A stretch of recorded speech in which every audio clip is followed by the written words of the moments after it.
Login ಆಗಬೇಕು. ಅದುವೇ www.srishankaramatrimony.com ವೆಬ್ಸೈಟ್ಗೆ ಲಾಗಿನ್ ಆಗಿ ಹೆಚ್ಚಿನ ಮಾಹಿತಿಯನ್ನ ಪಡ್ಕೊಳ್ಳಿ. ಇನ್ನು ನಮ್ಮ ಕಚೇರಿಗೆ ಬಂದರೂ ಕೂಡ ಯಾವೆಲ್ಲ ರೀತಿ ನಿಮಗೆ ಫೆಸಿಲಿಟೀಸ್ ಸಾಕಷ್ಟು ಇದೆ, ಯಾವ ರೀತಿ ನೀವು ಫೋಟೋ ಅಪ್ಲೋಡ್ ಮಾಡಬೇಕು, ನಿಮ್ಮ ಪ್ರೊಫೈಲ್ ಅಲ್ಲಿ ಏನೆಲ್ಲ ಅಂಶಗಳನ್ನ ನೀವು ಅಪ್ಲೋಡ್ ಮಾಡಬೇಕು ಅನ್ನೋದನ್ನ ನಾವು ತಿಳಿಸ್ಕೊಡ್ತೀವಿ.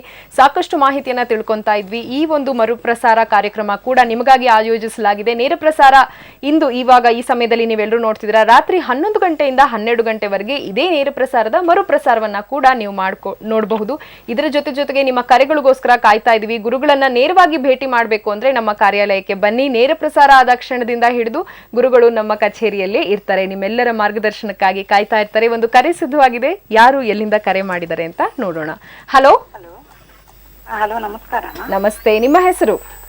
ನಾನು ಸಿಂಧು ಅಂತ. ಹೇಳಿ, ಎಲ್ಲಿಂದ ಕಾಲ್ ಮಾಡ್ತಾ ಇದ್ದೀರಾ? ಸಿಂಧು ಅವರೇ, ಎಲ್ಲಿಂದ ಕರೆ ಮಾಡ್ತಿದ್ದೀರಾ?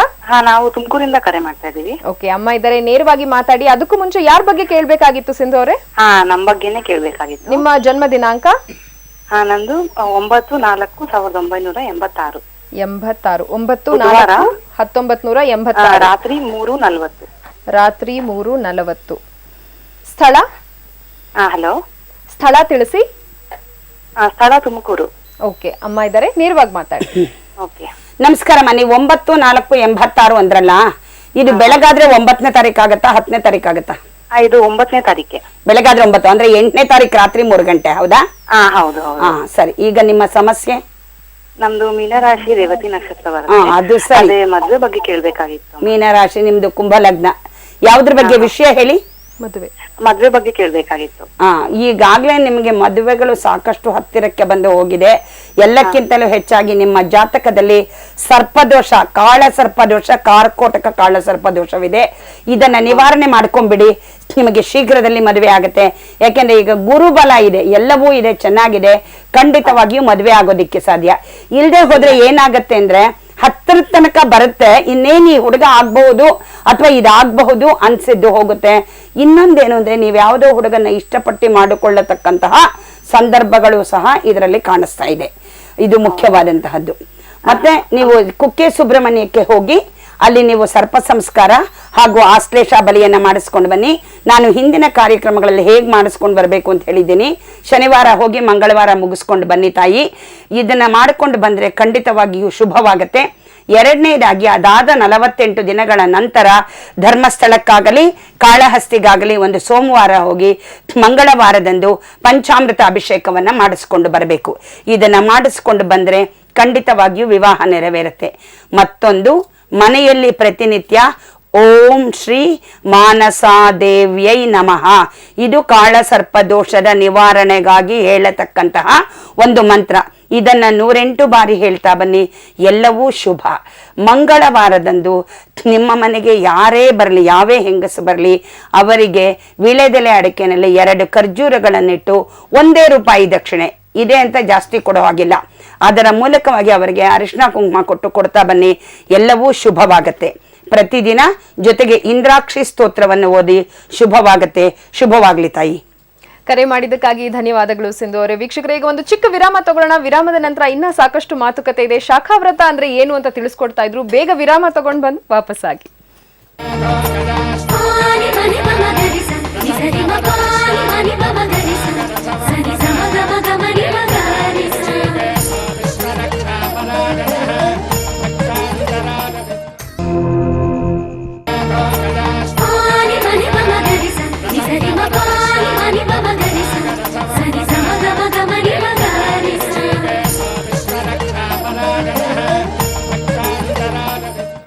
ಚಿಕ್ಕ ವಿರಾಮದ ನಂತರ ಎಲ್ಲರಿಗೂ ಮತ್ತೊಮ್ಮೆ ಕಲ್ಯಾಣ ಮಸ್ತು ಪವರ್ಡ್ ಬೈ ಶ್ರೀಶಂಕರ ಮ್ಯಾಟ್ರಿಮೋನಿ ವಿಶೇಷ ನೇರ ಪ್ರಸಾರ ಕಾರ್ಯಕ್ರಮಕ್ಕೆ ಸ್ವಾಗತ ಸುಸ್ವಾಗತ. ಸಾಕಷ್ಟು ಜನ ಕರೆ ಮಾಡ್ತಾ ಇದ್ರೆ, ಮೊದಲನೇದಾಗಿ ಕರೆ ಸಿದ್ಧವಾಗಿದೆ. ಅಮ್ಮ, ಕರೆ ಸ್ವೀಕರಿಸೋಣ. ಹಲೋ ಹಲೋ, నమస్తే, ನಿಮ್ಮ ಹೆಸರು? ಹೇಳಿ. హలో, చెన్నై నుంచి మాట్లాడుతున్నాను. తెలుగు? తెలుగు వస్తుంది, చెప్పండి. మా పాపకు చూడాలండి జాతకం. వాళ్ళ పేరు? దీపిక. దీపిక. 1987. 1987 నవంబర్ 22 1987. ಇನ್ನೊಂದ್ಸತಿ ಕೇಳಿ. చెప్పండి మేడం. 22/11/1987. అవునండి. టైం చెప్పండి మా. 1:20 PM. 1:20 PM. కేట నక్షత్రం అంటే వృశ్చిక రాశి జ్యేష్ఠ నక్షత్రం. వాళ్ళ గురించి ఇప్పుడు మాట్లాడండి. కుంభ లగ్నం. వీళ్ళ పేరేమండి? దీపిక అండి.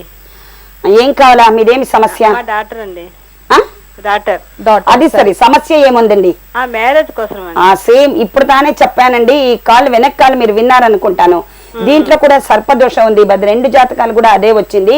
మీరు ఎక్కడుంటున్నారు? మేము చెన్నై అండి. చెన్నైలో ఉంటున్నారు. మీరు దగ్గరగా ఎక్కడైనా ఉండే చోటు పై వచ్చిన సంతోషమే. లేకపోతే మీరు కుక్కే సుబ్రహ్మణ్యంకు వెళ్ళి అక్కడ మీరు సర్ప సంస్కారం, ఆశ్లేష బలి అది రెండింటిని మీరు పర్ఫార్మ్ చేసి రావాలండి. మీరు శనివారం రోజు వెళ్ళాలా, మంగళవారం దాన్ని ఉపసంహారం చేసుకొని రావాలా. ఇది చేసుకొస్తే సర్పదోషం నివారణ అవుతుంది. తర్వాత ఇమ్మీడియట్ గా పెళ్లి అవుతుందండి. ఎందుకంటే గురుబలం బాగానే ఉంది. ఇప్పుడు ఈమెకు పెళ్లి ముహూర్తాలు కూడా బాగానే ఉంది. ఈ సంవత్సరంలో పెళ్లి అవుతుంది. దీని జొతుకు మీరు దగ్గరగా ఉండే ఎక్కడన్నా ఈశ్వరుని దేవస్థానం లేదు, మీకు కాళహస్తి కూడా దగ్గరనే ఉంటుంది. ఇదైనా 48 రోజుల నుండి 60 రోజుల లోపల కాళహస్తికి వెళ్ళి అక్కడ ఒక సోమవారం వెళ్ళి ఉండి మంగళవారం రోజు పంచామృత అభిషేకం చేయించుకొని వస్తే ఖండితంగా తప్పకుండా పెళ్ళవుతుంది. అమ్మాయికి చెప్పండి, ప్రతి శుక్రవారం కాత్యాయని వ్రతం ఒంటికొప్పల పంచాంగంలో ఉంది, నిమ్మగడ్డ పంచాంగంలో కూడా ఉంది, మనకు ఇంటర్నెట్లో కూడా దొరుకుతుంది. ఆ వ్రతాన్ని ప్రతి శుక్రవారం చేయని తప్పకుండా ఇంద్రాక్షి స్తోత్రం, వివాహ మంగళాష్టకం, అర్ధనారీశ్వర స్తోత్రం చదివిని సోమవారం రోజు ఇంటికి ఎవరు వచ్చినా వాళ్లకు ఒక అరలోట పాలకు చక్కెర కలుపు ఇచ్చి వాళ్ళకు నమస్కారం చేసి వాళ్ళ ఆశీర్వాదం తీసుకోండి. మళ్ళీ గురువారం రోజు ఒక గోవుకు బెల్లము, బియ్యము, ఒక అరటిపండు ఇదంతా పెట్టి చేస్తుంటే ఈ సంవత్సరంలో తప్పకుండా మంచి అబ్బాయి దొరికి పెళ్లి అవుతుంది. అంత శుభం అవుతుంది. ಶುಭಂ ಕಾನಿ ಶುಭಮಂಡಿ. ಕರೆ ಮಾಡಿದ್ದಕ್ಕಾಗಿ ಧನ್ಯವಾದಗಳು ಮ್ಯಾಮ್. ಇನ್ನು ವೀಕ್ಷಕರೇ, ನೀವು ಕೂಡ ಕಾರ್ಯಕ್ರಮದ ಮರುಪ್ರಸಾರವನ್ನ ರಾತ್ರಿ 11 ಗಂಟೆಯಿಂದ 12 ಗಂಟೆವರೆಗೆ ವೀಕ್ಷಿಸಬಹುದು. ಅಮ್ಮ ಇರ್ತಾರೆ ನಮ್ಮ ಕಚೇರಿಯಲ್ಲಿ, ಬಂದು ಮಾತಾಡಿ ನಿಮ್ಮ ಸಮಸ್ಯೆಗೆ ಪರಿಹಾರ ಖಂಡಿತವಾಗಿಯೂ ಇದೆ. ಇನ್ನು ತಿಳಿಸ್ಕೊಡ್ತಾ ಇದ್ರಿ ಶಾಖಾ ವ್ರತದ ಬಗ್ಗೆ. ಶಾಖಾ ವ್ರತ ಅಂದ್ರೆ ಯಾರು ಮಾಡಬೇಕು, ಏನೆಲ್ಲ ಇರುತ್ತೆ ಈ ವ್ರತದಲ್ಲಿ? ಹೇಳಿದ್ನಲ್ಲ, ಇದನ್ನ ಮಠಾಧೀಶರು ಮನೆಗಳವರು ಸಹ ಬಳಸಬಹುದು. ಇವಾಗ ನೀವು ಒಂದು ತೀರ್ಮಾನ ಮಾಡ್ಕೋಬಹುದು, ನಾನು ಇಂತಹ ಶಾಖಾಹಾರಗಳನ್ನೇ ಬಳಸ್ತೀನಿ, ಇಂತಹದನ್ನ ಬಳಸೋದಿಲ್ಲ ಅಂತ. ಈ ಶಾಖಾವ್ರತ ಆರಂಭವನ್ನ ನಾವು ಯಾವ ದೇವರಿಗೋಸ್ಕರ ಮಾಡ್ತೀವಿ ಅನ್ನೋದು ಅತ್ಯಂತ ಮುಖ್ಯವಾದದ್ದು. ಇದು ವಿಷ್ಣು ದೇವರ ಪ್ರೀತ್ಯರ್ಥವಾಗಿ ನಾವು ಮಾಡತಕ್ಕಂತಹ ಒಂದು ಮಹಾವ್ರತ. ಎರಡನೆಯದು ದೇವಿ ಚಾಮುಂಡೇಶ್ವರಿಯ ಪ್ರೀತ್ಯರ್ಥವಾಗಿ ಮಾಡತಕ್ಕಂತಹ ಒಂದು ವಿಶೇಷವಾದ ವ್ರತ. ನೀವು ಈ ನವರಾತ್ರಿಯಲ್ಲಿ ನೋಡಿರಬಹುದು, ಶಾಕಾಂಬರಿ ಅಲಂಕಾರ ಅನ್ನುವುದನ್ನ ಮಾಡಿರ್ತಾರೆ. ತರಕಾರಿಯಲ್ಲೇ ಅಲಂಕಾರಗಳನ್ನು ಮಾಡಿರ್ತಾರೆ. ಇದು ವಿಷ್ಣು ದೇವರಿಗೆ ಹಾಗೂ ದೇವಿಗೆ ಅತ್ಯಂತ ಪ್ರೀತಿಯಾದಂತಹ ವ್ರತ. ಇದಕ್ಕೆ ಒಂದು ಕತೆ ಇದೆ ಪುರಾಣದಲ್ಲಿ. ಆ ಕಥೆಯನ್ನ ಈಗ ನಾನು ಪ್ರಾರಂಭ ಮಾಡಿದ್ರೆ ಅದು ಅತ್ಯಂತ ವಿಶೇಷವಾಗುತ್ತೆ. ಆದ್ರೂ ಒಂದು ಅರ್ಧ ನಿಮಿಷದಲ್ಲಿ ಮುಗಿಸ್ತೀನಿ. ವಿಷ್ಣುವನ್ನ ಮಹಾತಾಯಿ ಕೇಳಿದ್ಲಂತೆ, ಚಾಮುಂಡೇಶ್ವರಿ ಅಮ್ಮ ಪಾರ್ವತಿ ಕೇಳಿದ್ಲಂತೆ, ನಿನಗೆ ಅತ್ಯಂತ ಪ್ರಿಯವಾದವರು ಯಾರು ಅಂತಂದ್ಬಿಟ್ಟು. ನನ್ನ ಭಕ್ತರೆಲ್ಲ ನನಗೆ ಅತ್ಯಂತ ಪ್ರಿಯವಾದವರು ಅಂತಂದ್ಬಿಟ್ಟು ವಿಷ್ಣು ಹೇಳಿದ್ನಂತೆ.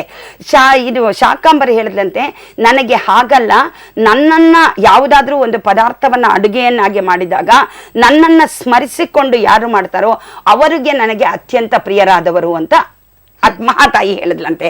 ಹೇಳಿದ್ರೆ ಅದಕ್ಕೆ ವಿಷ್ಣು ಹೇಳಿದ್ನಂತೆ, ನೋಡು, ಪ್ರತಿಯೊಂದು ಅಡುಗೆಯನ್ನು ಮಾಡುವಾಗಲೂ ನಮ್ಮ ಸಂಸ್ಕೃತಿಯ ಪ್ರಕಾರ ದೇವರನ್ನು ಸ್ಮರಣೆ ಮಾಡಿಯೇ ಮಾಡ್ತಾರೆ.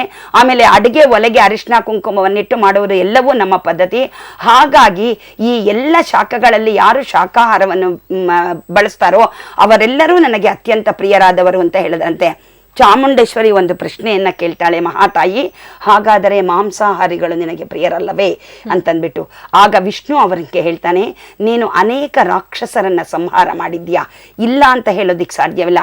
ಮಾಂಸಾಹಾರಿಗಳು ಪ್ರಿಯರಲ್ಲ ಅಂತ ನಾನು ಹೇಳ್ತಿಲ್ಲ, ಆದರೆ ಕೆಲವು ಕಾಲಗಳಂದು ಸಾತ್ವಿಕವಾದ ಆಹಾರವನ್ನ ಯಾರು ಸೇವಿಸಿಕೊಂಡು ಬರ್ತಾರೋ, ಸಾತ್ವಿಕವಾದಂತಹ ಈ ಪದಾರ್ಥಗಳನ್ನ ಯಾರು ಬರೆಸ್ತಾರೋ ಅವರೆಲ್ಲರಿಗೂ ಅತ್ಯಂತ ಶುಭವಾಗತ್ತೆ ಅನ್ನೋ ಕಾರಣಕ್ಕೋಸ್ಕರ ಕೆಲವು ಕಾಲವಾದರೂ ಈ ಸಾತ್ವಿಕ ಆಹಾರಕ್ಕೆ ಬೆಲೆಯನ್ನು ಕೊಡಬೇಕು ಅಂತ ಹೇಳಿದ್ನಂತೆ.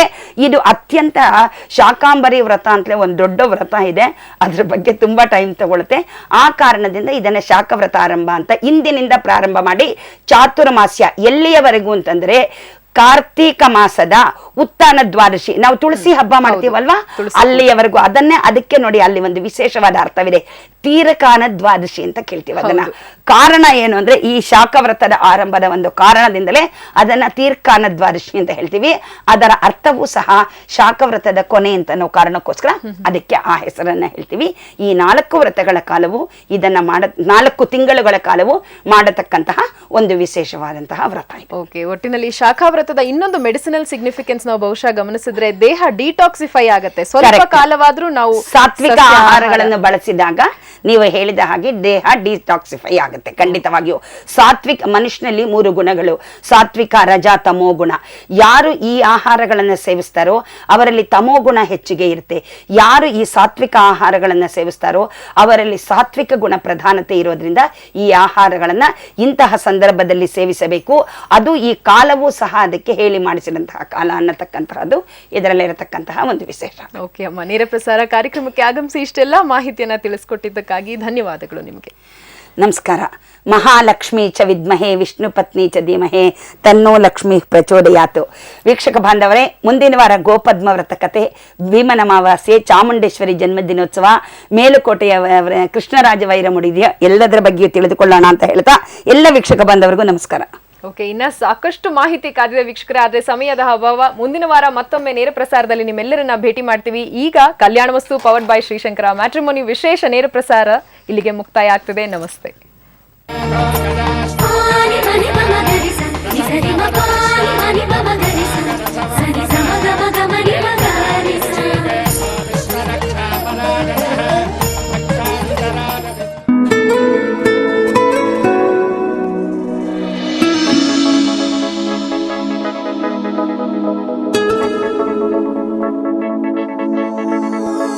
Kalyanamastu, co-sponsored by For the 7 special occasions of your wedding, Bridal 7, brought to you by RMKB Wedding Silks.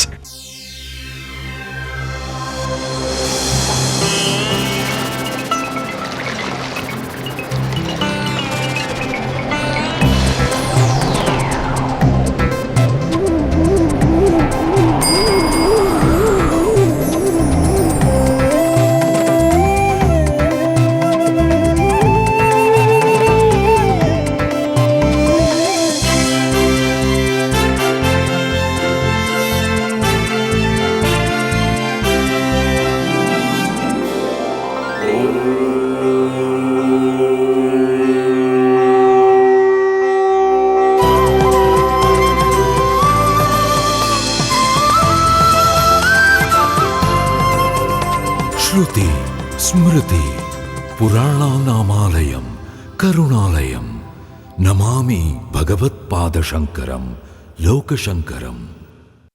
Paradise Resort in the temple city of Kumbakonam, a traditional South Indian home, offers Riverview Cottage, heritage homes, swimming pool, health club and along with AC restaurant. Traditional South Indian resort to stay.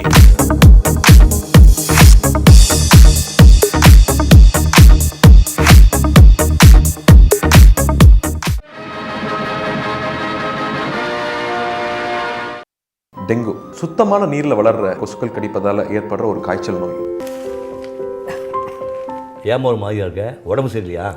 ஆமாங்கய்யா, 2 நாளாக ஜுரம் ஐயா, விட்டு விட்டு காய்ச்சல் அடிக்குது, கை கால்லாம் ஒரே வலிக்குது. இங்கே டெங்கு காய்ச்சலாக இருக்குன்னு நினைக்கிறேன். டெங்கு காய்ச்சல்னே பயப்பட வேண்டாம்.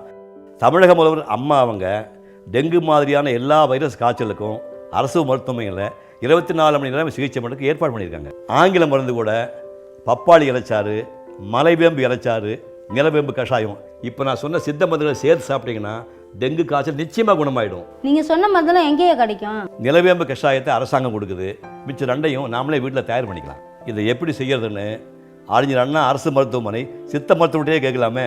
ஏன் சார்? இந்த நிலவேம்பு கஷாயங்கிறது 9 மூலிகைகளோட கூட்டு.